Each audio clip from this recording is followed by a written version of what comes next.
মোমো এই জিনিসটা আজকাল সবারই খুব পছন্দের। কিন্তু আমি একটা সত্যি কথা বলি, আমি আজ পর্যন্ত কখনোই বাহিরে কেনা মোমো খাইনি। তো আমি সবসময় বাসায় বানাই মোমো। তো আজকে একটা ছোট্ট ভিডিও আপনাদের সাথে শেয়ার করছি মোমো বাসায় কীভাবে বানিয়ে থাকি আমি।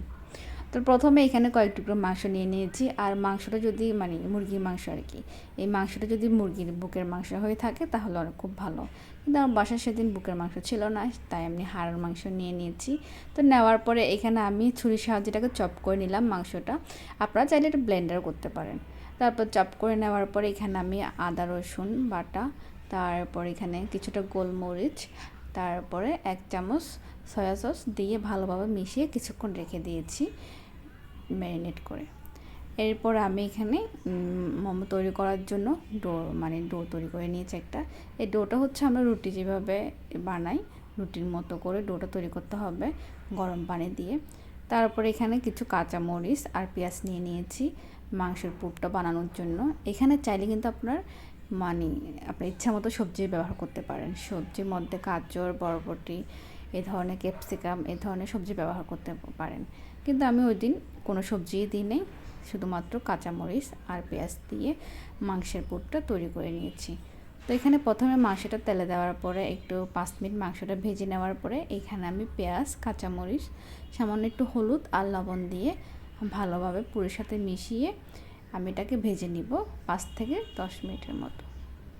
10 মিনিটও ভাজতে হবে না, 5 থেকে 7 মিনিট ভাজলেই এই তো পুরটা রেডি হয়ে গেল।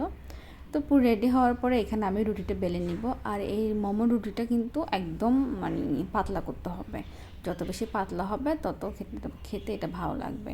তো এটা আমি একটা গোল করে রুটির মতো বেলে এরকম ঢাকনার সাহায্যে মোমোর শেপ মোমো বানাতে যতটুকু প্রয়োজন আর কি রুটি ওরকম শেপ করে এভাবে ঢাকনার সাহায্যে আমি এটা কেটে নিলাম। কেটে নেওয়ার পরে তো পুরটাও রেডি হয়ে গিয়েছে, তারপর রুটিটাও রেডি। এখন আমি রুটির মধ্যে পুরগুলো দিয়ে এই তো মোমো শেপ দিয়ে বানিয়ে ফেললাম। এইভাবে করে আমি প্রতিটা মোমো বানিয়ে নিব। দেখুন আমার কিন্তু পারফেক্ট শেপ হয় না মোমোর, তো যতটুকু হয় এতটুকু আপনাদের দেখাচ্ছে। এই ভিডিওটা কিন্তু অনেক লং, অনেক বড়, তো আমি এই ভিডিওর স্পিডটা একটু বাড়িয়ে দিয়েছি, এতে হয়তো অনেকে বুঝতে সমস্যা হবে। তাই তো মোমোগুলো রেডি। এখন আমি এখানে পাতিলের মধ্যে গরম পানি দিয়ে প্রথমে গরম পানিটা ফুটিয়ে নিলাম। যখন গরম পানিতে ভাপ চলে আসছে তখন এরকম একটা ঝাঁকা, আপনাদের কিন্তু এরকম ঝাঁকায় লাগবে, না হলে রাইস কুকারের মধ্যে আপনারা এরকম মোমোটা বানাতে পারবেন। তারপর এখানে আমি তো পাতিলের মধ্যে এরকম ঝাঁকাটা দিয়ে যখন ভাপ চলে আসছে সবগুলো মোমো দিয়ে ঢাকনা দিয়ে বসিয়ে দিলাম। এই মোমোটা হতে প্রায় 15 থেকে 20 মিনিট লাগে, হাই হিটে রাখতে হবে এই চুলাটা।